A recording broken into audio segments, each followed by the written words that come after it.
Shalom, Kahalal Yahweh Hashem Yahweh Shai, Barakatah Yahweh, Barakatah Yahweh Shai, Barakatah Yahweh, Barakatah Yahweh Shai, Barakatah Yahweh, Barakatah Yahweh Shai. I want to say double honors to the apostles and elders at Great Millstone who rule well. Say salutations and to all the Akim out there preaching this word in truth and sincerity. Say Shalom. Brother Shamak, we got a lesson for you today, and it's called Prophesying to the Wind. And the elders put out some of the lessons at camp last week, and some of the scriptures stuck with me, so kind of want to go over a few of those for the Akim out there. This is Ezekiel chapter 37. We'll start at 38. It says, "When I beheld, lo, the sinews and the flesh that came upon them, and the skin covered them above, but there was no breath in them." And so the apostles was going over that the flesh was our nationality.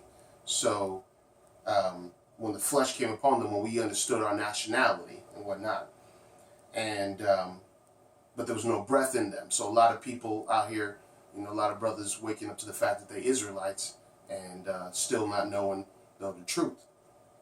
And it says, then said, verse 9, then said he unto me, prophesy unto the wind, prophesy, son of man, and say to the wind, thus saith the Lord Yahweh, Bashem Yahweh Shai, come from the four winds, O breath, and breathe upon these slain, that they may live. All right, so it's talking about prophesying to the wind. And we got to know, the elders was pointing out that whenever we speak, we're supposed to, go out there. It doesn't matter if, we got our people out. I live in the Midwest, so, there's times where there's, no Jakes, it's hard to find out here. You might have Issachar, you might have, Naphtali, or other northern tribes, but Jake's not really hard to find, or is hard to find out here. So a lot of times, you see, you talking to the heathens or Edomites or whatnot, when you're out here. But the Most High, in the scriptures says prophesying to the wind. And the elders was bringing out that we don't know, it doesn't matter if they're around, but we're doing it for edification's sake, and we, doing that to rebuke the heathens or whatnot, and let people know what time it is, with their judgment. Also reminds me of a documentary I wanted to bring out.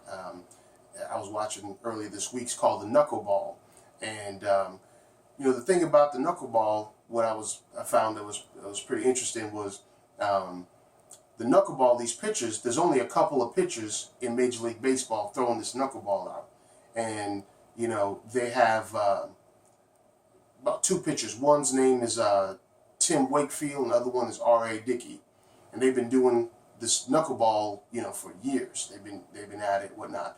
And so basically, when they throw the Knuckleball out, they don't know exactly where it's going to end up. It's kind of like the fastball. A lot of people say they can't catch a fastball. It's going 80, 90, 100 miles an hour. So you get that catcher that can, catch a fastball. He's talented. He's got to practice, on the fastball. Same thing with the Knuckleball. Since it's unpredictable and it doesn't really know, the catcher doesn't know, or the hitter doesn't know exactly where that ball's going to end up, and matter of fact, the pitcher doesn't know where that ball's going to end up either when they throw that Knuckleball, so I got an example and a few scriptures I'm going to bring out, but this is one pitcher named R.A. Dickey. Right now, he's one of two Major League pitchers right now in Major League Baseball that's throwing the Knuckleball. And said he was with the Toronto Blue Jays during the 2016 season. I believe that's right now. I'm going to show that, get a good picture of that. That's R.A. Dickey. And R.A. Dickey and Tim Wakefield, I believe Tim Wakefield might be close to retiring, but I think Tim Wakefield is about 44 and R.A. Dickey's 41. So these guys, and it looks like R.A. Dickey could be a Jake. It's very possible. He was saying his story about moving from town to town and being in the minors and whatnot. There was really no place for a knuckleball pitcher in Major League. People will look at him and say, listen, you're throwing a ball that's 55 to 75 miles an hour against these heavy hitters. Pujols, you got A-Rod, and you got Derek Jeter. These guys will knock the ball clear out the park. But, these guys are, practicing their knuckleball and had a lot of success with it too. So their story's really interesting. But so that's Ezekiel 37. But a couple similarities is that you have to have patience with them. These guys have practiced and practiced for years. They've been moved down from D leagues, minor leagues. They've been demoted. They've had a chance at a couple major league shows, and they had some success, but the world wasn't convinced. The world wasn't just taken by these guys until they start winning some awards. I think R.A. Dickey in 2012 won a Cy Young Award. Correct me if I'm wrong. Got some of his accolades right here. I could just look him up. Yeah, he won the Cy Young Award in 2012. He actually was the National League strikeout leader in 2012. So this, one of these guys here throwing a knuckleball and actually striking out, major league hitters, heavy hitters. And the ball, some of them get up to about 85, but if follow baseball even a little bit, a lot of these pitchers get up to 105, 110 miles an hour. So you get, fast balls, and you expect that's what you need. You need that heat to, to strike out major league hitters. But it shows with these select few, dudes, these pitchers, they have a lot of success. So I'm going to show you a small clip real quick, but patience is something that you're going to have, especially in this truth. You can't just jump into the meat of the word. You have to be able to, start with the basics. The elders always come out with, back to the basics about a month or so ago, where you got to, get that down pat. And they was even saying back in the days growing up back in One West, how some of the elders, their elders, would go over the same type of scriptures. Well, let's go over Daniel 7 again. Let's go over Revelation. And then just repeat that. So you got to have patience in this. You can't just, automatically figure, hey, I'm going to jump to this truth. I'm going to figure out, I'm Israelite. I'm going to start telling everybody about it. I mean, that's good that you get that fire and that zeal. And we're supposed to pray for us, for the Most High to give us that fire. But you got to, it's a patience type of thing. So let me just play a little clip, R.A. Dickey real quick, kind of to show you his little story. Back up here. See, this works. Well, a knuckleball is antithetical to any other conventional pitch in the sense that conventional pitching is meant to impart spin onto the baseball in order to manipulate the break. Slider from a right-hander goes down and away from a right-hander. A sinker from a right-hander spins in a way where it goes down and into a right-hander. So you're always trying to impart different kinds of spin on the baseball to make it move. Well, a knuckleball is different than that in the sense that you're trying to subtract spin completely. And so a perfect knuckleball for me will rotate about a quarter of a revolution from the time it leaves my hand till the time it gets to the plate. And if I've done, if I've thrown 100 of those in a game, we're probably on the winning side. Learning something is all about repetition. How many pitches or how many days or mercy. Years? I wish I would have kept track of how many pitches I threw against a cinder block wall somewhere, trying to learn the mechanic, the grip, the way it feels as it leaves your hand, the pressure you need to put on, your forefinger and your fingernails. And I mean, it took so many repetitions, and I stopped for a while with it. I was just grinding it out, hoping that I would get to that point where I would be able to turn the corner. And after probably about 2.5 years, I started to really feel comfortable with it and start having some success with it. Worth the wait? It has been worth the wait. It has been worth the wait. But I always held on to the hope. It was dark. It was a dark period for a little while for me because I was an older guy trying to learn this new thing and not making much money and trying to figure it all out, So using the ball, show me the grip and the mechanics involved in the release. Okay, so we call this the horseshoe of the baseball for obvious reasons. You just take the fingernail, I take my fingernail, my pointer finger, and my middle finger, and I dig it into the leather right behind the seam. So it looks a little bit like that. And I keep my thumb off the seam on the side so it doesn't want to spin. I like it when it comes out. It just comes out, very smoothly. And if I'm grabbing hold of the seam, it's gonna want to catch and spin it a little bit. So I stay off the seams. For me, I keep my wrists locked at as close to a 90-degree angle as I can, and then when I throw it, I just kind of bring my hand forward just a little bit, and I release it at the opportune moment. So, but that opportune moment has taken a long time to figure out when that is, you know.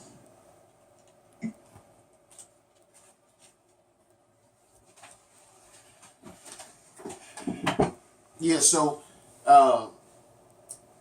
basically he's saying that, you know, which he got a real cool countenance about him. Like I said, he could be a Jake, but, you know, because he wears his beard, kind of, you don't see it really trimmed up or cleaned up and everything. But, you know, he was talking about how, you know, it took him a long time, you know, years and years to perfect this and to practice this, you know, and it didn't come overnight. So that's where the patience thing, you know, comes in handy, whatnot. But, you know, he was saying another thing too. Endurance is like in this truth. We have to endure. We have to have long suffering in this truth. You know, you have to be able to, you know, obviously patience, but endure. And there's a scripture based on that too. In let's see, 2 Timothy chapter 4, verse 3 says, "For the time will come when they will not endure sound doctrine, but after their own lust shall they heap to themselves teachers having itching ears." Okay? And basically, you know, they you can be in this truth, and then you meet a lot of people from Israel come, hey, you know, what's going on? You in Israel too, okay? And they'll tell you this doctrine, they'll tell you this books, they'll tell you these things to put on. Oh, I don't read that, I read this. Or, have you heard about this? Have you heard about that? There's all kind of doctrines, people's itching ears or whatnot. But we know we follow the pattern that the elders and apostles of Great Millstone have set for us, and according to the scriptures, according to the word. So you have to endure that. You know, I'm sure a lot of people, you know, along with his struggles, you know, he and his family plus Tim Wakefield, they, you know, telling them, hey, listen, man, you need to you got an arm on you, you know. And I'm sure these brothers, these men could, you know, throw a fastball too. So I'm sure they had a lot of people encouraging them, why don't you just stick to the fastball? Why don't you perfect that? But they found a way, you know, to use the skill and to be able to strike out. Obviously, 2012 strikeout award, you know, struck out everybody. Award for most strikeouts in the whole season out of any other pitcher. And you had, you know, bad pitchers, you know. So that's another thing too. Another that's Amos, 2 Timothy, but one thing is that to endure, he had his fingers on the baseball, and he was in another interview as well, or in the documentary, he was showing that he got pulled out of a game one time because he split a fingernail. And so that sounds crazy because, you know, it's just a fingernail. Like, you hear a lot of jokes. Oh, what happened, brother? You chip a nail or whatnot. But literally, that's what happened to the dude, that he couldn't pitch anymore because the way you hold that baseball by the thread, and you sink your fingers into it, and be able to throw it, to do that, you throw it, it has very minimum rotation. That's what makes it completely different. Because if you ever play, you know, baseball, tennis, ping pong, anything, that ball, and so the other person can't hit it back or return that, you know, serve or pitch or whatever to you, depending on the spin. So that's conventional. That's usually what people do when they think about, you know, those type of sports with the ball. If they put a spin on it, you know, then you won't be able to hit it back or return the serve or whatnot. His thing is completely unconventional.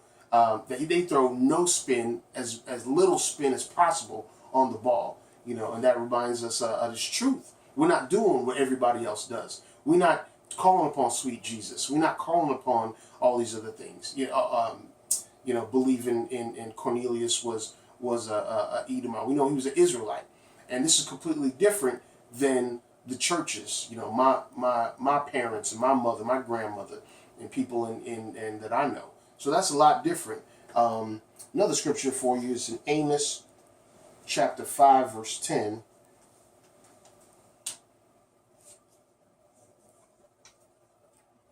It says, "They hate him that rebuketh in the gate, and they abhor him that speaketh uprightly. And you know that's us for sure. Great Millstone, you know, they call Great Millstone the most hated group, you know, in Israel or out there. Period.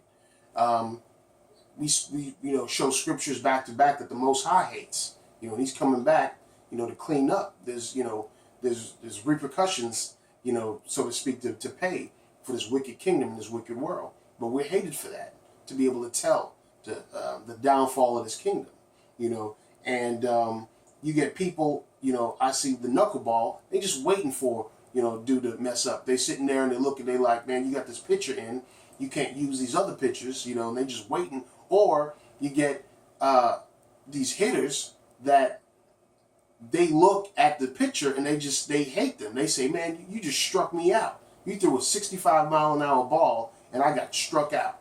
And they literally got payback. They you know, they want the downfall of R.A. Dickey and Tim Wakefield, you know, because they can't look at they look. And that's how a lot of people, they look at us. They say, look at our fringes. They don't, you know, and our garments. They not, you know, 100% like these other camps and these other Israelite groups. You know, we're not on TV broadcasting, you know, on some of the channels or whatnot. We're not on mainstream news or whatnot. I don't know if any of these guys are in Israel that have been in the movies where they've been in camps or whatnot. Some of these movies that they're putting out now, they could just be actors more than likely. But, you know, more than likely GMS, Great Millstone, they're not in any of these movies, you know. So, you know, they hate us. You know, the scripture says, we read again, they hate him that rebuketh in the gate, and they abhor him that speaketh uprightly. You know, so just like the guys doing the Knuckleball, you know, they've had a lot of help, you know, during the time, as far as with their families and as far as, you know, with people helping them and supporting them. But they had a lot of more people been hating on them, you know. So that's my lesson for today. Hope it's been edifying. Just want to say shalom.